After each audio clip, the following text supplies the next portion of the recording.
हाँ जी, नमस्कार, जय हिंद। आप सभी का राजस्थान क्लासेस के यूट्यूब प्लेटफॉर्म पर बहुत बहुत वेलकम है। दोस्तों, सेट 10+2 एग्ज़ाम आप सभी को मालूम है 4, 5 और 11 फरवरी को होने वाला है।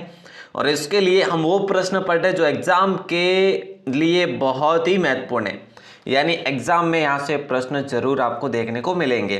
दोस्तों, आज की क्लास शुरू करूँ उससे पहले आपको बता देना चाहता हूँ, ये आपको फ्री ऑफ कॉस्ट, जैसे कि ये सेट के मॉडल पेपर परीक्षा जैसे ही पेपर सेट है, ये मॉडल पेपर और 15 मॉडल पेपर आपको उपलब्ध करवाए गए हैं। आप लोग वहां से डाउनलोड कर सकते हैं बिल्कुल निःशुल्क। ठीक है, तो ये कैसे होगा? आप अगर गूगल में या फिर मैं कहूँ गूगल को ओपन करते हैं और गूगल को ओपन करके वहाँ पर टाइप करते हैं राजस्थान क्लासेज, ठीक है, तो अपनी वेबसाइट मिल जाएगी। और उस वेबसाइट के अंदर आप जाओगे तो इस प्रकार का सेक्शन आपको देखने को मिल जाएगा, चार्ट। ठीक है, उसमें आपको मिल जाएंगे आपके मॉडल पेपर। दोस्तों, आज का पहला सवाल आपकी स्क्रीन पर है। बड़े शानदार सवालात होने वाले हैं आज। ठीक है, आपको आखिर तक जुड़े रहना है, सुमेलित आपको करना है। पौधा, फल और खाने योग्य भाग। देखिए, बात करें तो यहाँ पे आपका राइट आंसर जो है, देखो सिंगाड़ा जो है ना, सिंगाड़ा बीज से होता है, लौंग पुष्प कलिकाओं से प्राप्त होता है, हल्दी तने से प्राप्त होती है, गाजर जड़ से प्राप्त होती है और आम मध्य फल बीती से प्राप्त होता है।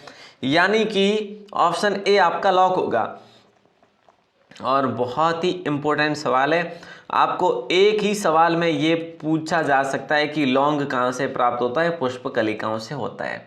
ऐसे हल्दी कहाँ से प्राप्त होती है? तने से होती है। ऐसे आपसे पूछा जा सकता है प्यारे साथियों। Answer question. अगला सवाल है, सुमेलित करना है मिश्र धातु और संगठन मिश्रण, यानी स्टेनलेस स्टील लोहा क्रोमियम कार्बन और निकल से बनता है। ऐसे में आपको बताना है। तो दोस्तों देखो, बात करें तो यहाँ पे आपका राइट आंसर जो है वो क्या होगा? हम बात करें तो देखो, स्टेनलेस स्टील लोहा क्रोमियम कार्बन और निकल से बनता है, बिल्कुल सही है। ठीक है, यानी कि पहले का तो एक आएगा ही आएगा। कांसा जो है ये तांबा और टिन से बनता है, 2 आएगा ही आएगा। देखिए, बात करें गन मेटल जो है ना, गन मेटल आपका बनता है, गन मेटल बनता है आपका तांबा टिन और लेड से, यानी 4 आ जाएगा। जर्मन सिल्वर आपका बनता है तांबा निकल और जिंक से, यानी 3 आएगा। और पीतल तांबा और जस्ता से बनता है, यानी 5 आएगा।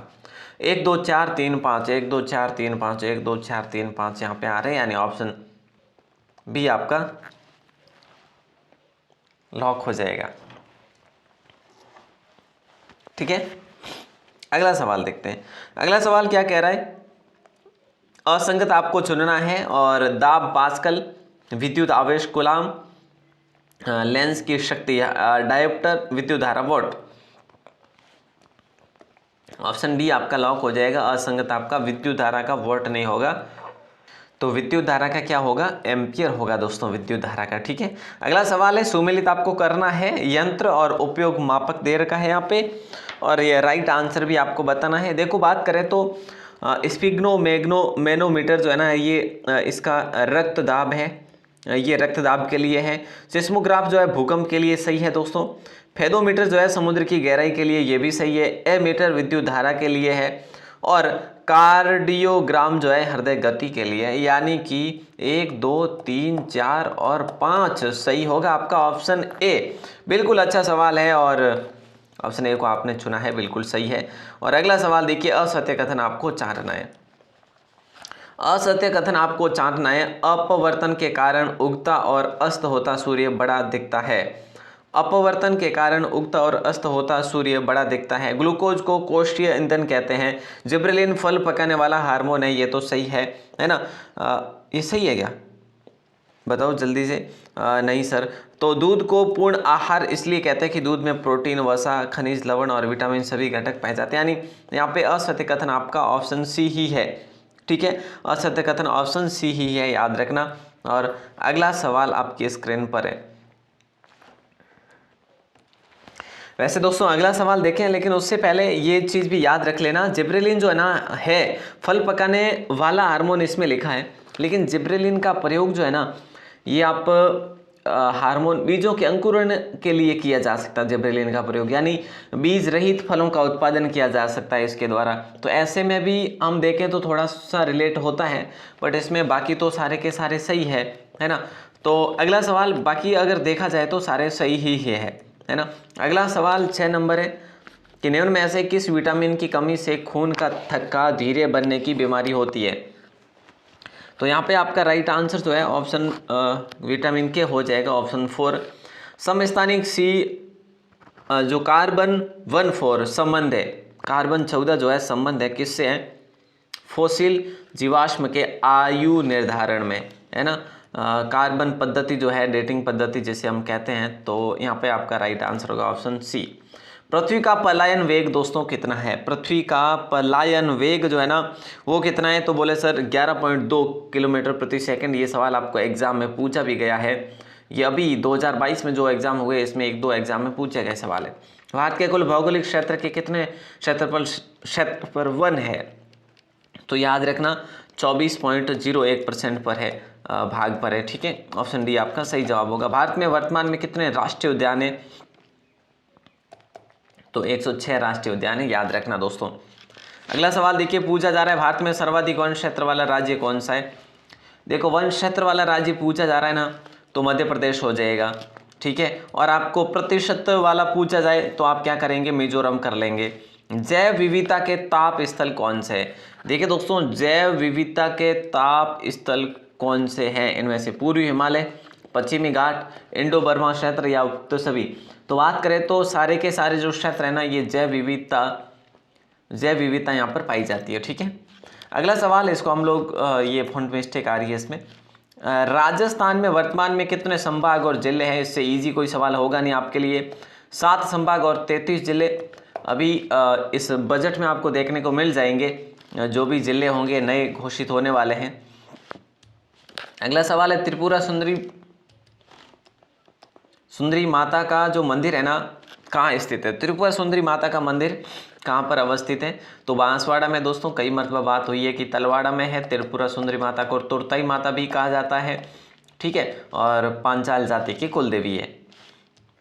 विराट नगर में प्रथम उत्खनन किसके नेतृत्व में किया गया, बैराठ जिसे आप विराट नगर के नाम से जानते हैं, इसमें प्रथम उत्खनन जो है ना दोस्तों ये दयाराम साहनी के द्वारा किया गया। याद रखना बहुत इंपॉर्टेंट सवाल है। और ये कहाँ पर उत्खनित हुई है, जयपुर में, किस नदी के किनारे, तो बोले सर बाणगंगा नदी के किनारे। अच्छा सवाल था। डूंगरपुर राज्य प्रजामंडल के प्रथम अध्यक्ष कौन थे, डूंगरपुर राज्य प्रजामंडल के प्रथम अध्यक्ष जो थे ना वो थे भोगीलाल पांड्या जी, बिल्कुल ऑप्शन बी आपका, जिन्हें मेवाड़ का गांधी भी कहा जाता है। मत्स्य संघ के अंतर्गत निम्न में से कौन से देशी राज्य सम्मिलित किए गए, तो देखिए दोस्तों हम बात करें तो ABCD है ना, ABC और D ऐसे आपको याद रखना है। ऑप्शन ए आपका सभी का सत्य कथन होगा।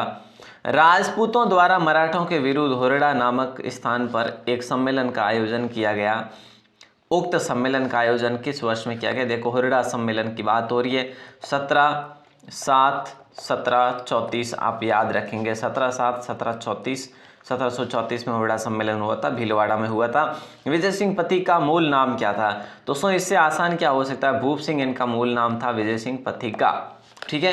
पृथ्वीराज तरसे और मोहम्मद गौरी के मध्य कितने युद्ध लड़े गए थे, अब इतने आसान सवाल आपको पूछे जा रहे हैं। मात्र 2 युद्ध, जो एक तो 1191 में, एक 1192 में प्रथम जीते थे पृथ्वीराज चौहान, और दूसरा जो है हारे थे, तो ये तराइन के युद्ध थे दोस्तों, याद रखना। अगला सवाल है राणा सांगा ने किस युद्ध में बाबर की सेना को हराया था, तो दोस्तों देखो खानवा में तो ये हार गए थे, बयाना के युद्ध में बाबर की सेना को हराया था, यानी ऑप्शन ए आपका सत्य कथन होगा, जस्ट जो 1 महीने पहले हुआ था। चौरी कर प्रकृति थी, देखिए दोस्तों चौरी कर की प्रकृति थी, यानी वो किस प्रकार का कर हुआ करता था, तो पुत्री के विवाह पर ये कर हुआ करता था दोस्तों, ऑप्शन ए आप सभी का सत्य कथन होगा।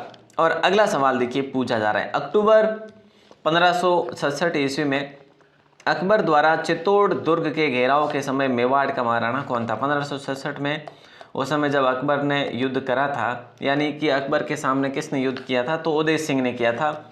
ऑप्शन ए आप सभी का सत्य कथन होगा। उदय सिंह और जो थे ना विक्रमादित्य, वो वहाँ से निकल गए थे किस और, बूंदी की पहाड़ियों में। अगला सवाल है, मेवाड़ का मैराथन युद्ध कहा गया है। मेवाड़ का मैराथन युद्ध कहा गया है। हल्दी घाटी के युद्ध को, दिवेर के युद्ध को, या फिर रणकपुर के युद्ध को, या माहोली के युद्ध को। तो दोस्तों राइट आंसर बताइए क्या होगा। आप कहेंगे सर ऑप्शन बी। कल ही बात करी थी हम लोगों ने, और कर्नल जेम्स टॉड ने कहा था इसको। पर्यटन की दृष्टि से महल और फव्वारों के लिए प्रसिद्ध नगर कौन सा है, तो डीग नगर है। डीग कहाँ पे, आपके भरतपुर में।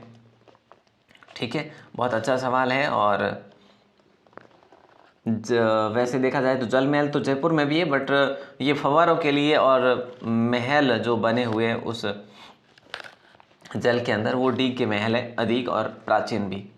अगला सवाल आपकी स्क्रीन पर आ चुका है, देखिए पूछा क्या जा रहा है आपसे। चेतावनी राज चुंगटिया के रचयिता कौन है, तो इससे आसान क्या हो सकता है बताओ। केसरी सिंह बारटी होगा। निम्न में से राजस्थान का पर्वतीय स्थल कौन सा है। राजस्थान का पर्वतीय स्थल ये माउंट आबू है दोस्तों।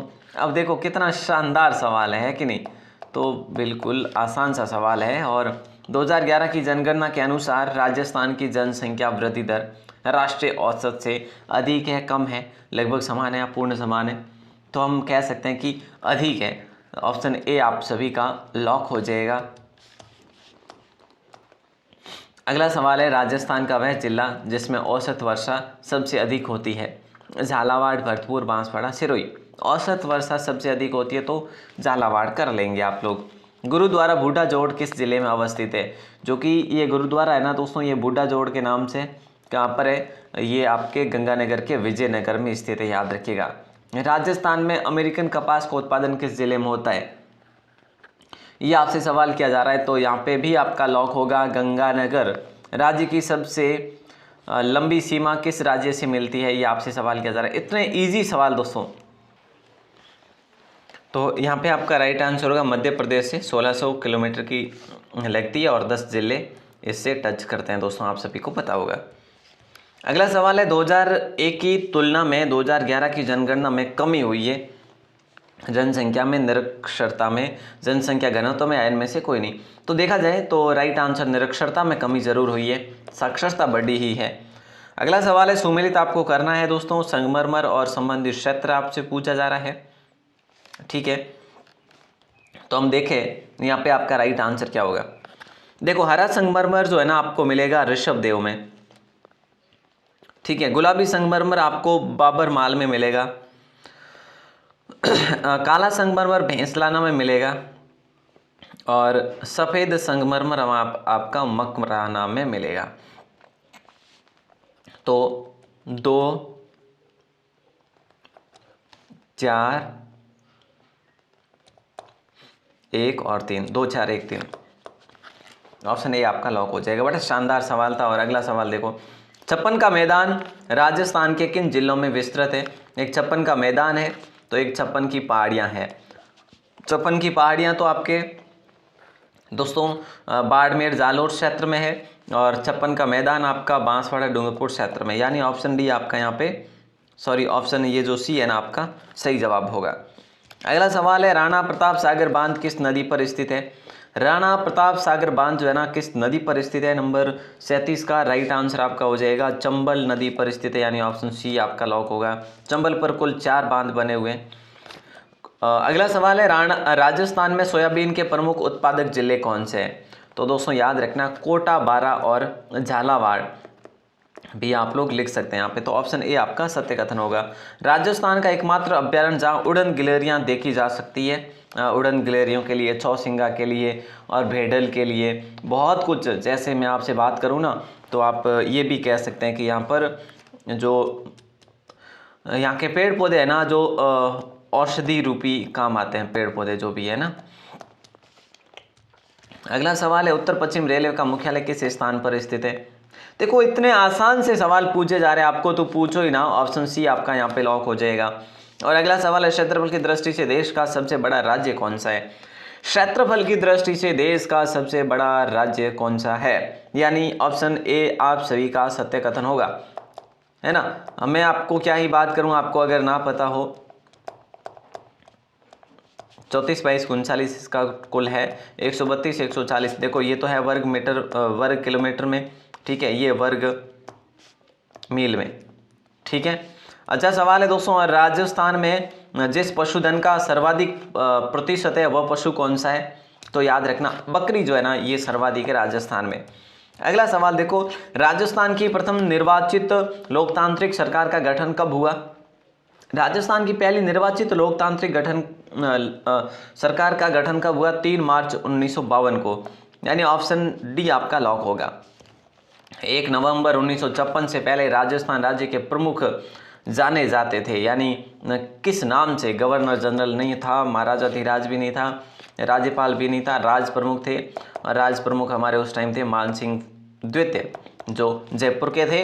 और उसके बाद राज्यपाल का पद जो है हुआ बना, और उसके बाद राज्यपाल का पद बनने पर गुरुमुख निहाल सिंह को पहले राज्यपाल नियुक्त किए गए। अगला सवाल है, राज्य की कार्यपालिका का संवैधानिक अध्यक्ष कौन होता है? तो याद रखना राज्यपाल होता है, बस सीधी सी बात है। राज्य की प्रथम महिला राज्यपाल कौन बनी थी? तो प्रतिभा देवी सिंह पाटिल बनी थी, है ना। ऑप्शन ए आपका सही जवाब हो जाएगा। 17 जुलाई 1946 को किस राज्य में बीरबल दिवस मनाया गया था?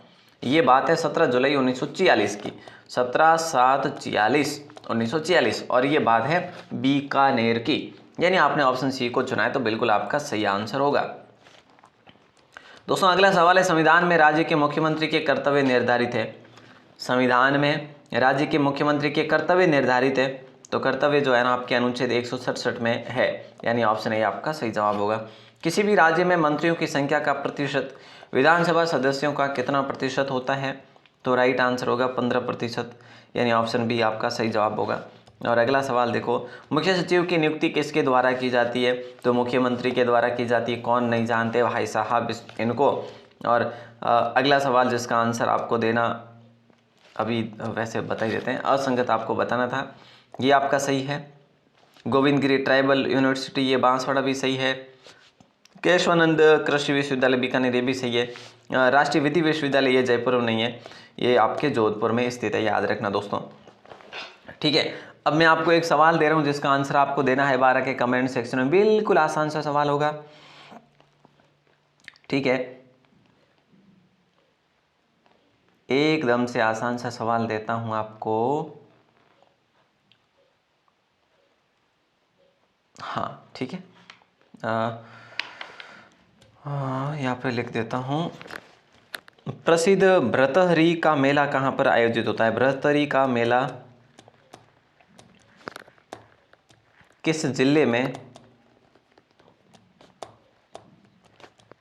आयोजित होता है? इसका आंसर आपको दोस्तों देना है बाहर आके कमेंट सेक्शन में, यानी कमेंट सेक्शन में देना है, ज़रूर दीजिएगा। मैं आपका वेट करूंगा, आपके कमेंट का, आपके उत्तर का दोस्तों। और हाँ, अगर आप पहली बार राजस्थान क्लासेस पर है तो चैनल को सब्सक्राइब करके शेयर किया करें यारो, है ना, आपको क्लास ठीक लगे तो। लेकिन अब ये जो है ना, ऐसे इस प्रकार के प्रश्न बहुत ईजी थे अब तक, तो अब मैं आपके सामने थोड़े हार्ड क्वेश्चन रखने वाला हूँ आज के बाद में। आज ये लास्ट क्लास थी जिसमें इजी क्वेश्चन आपके हो गए।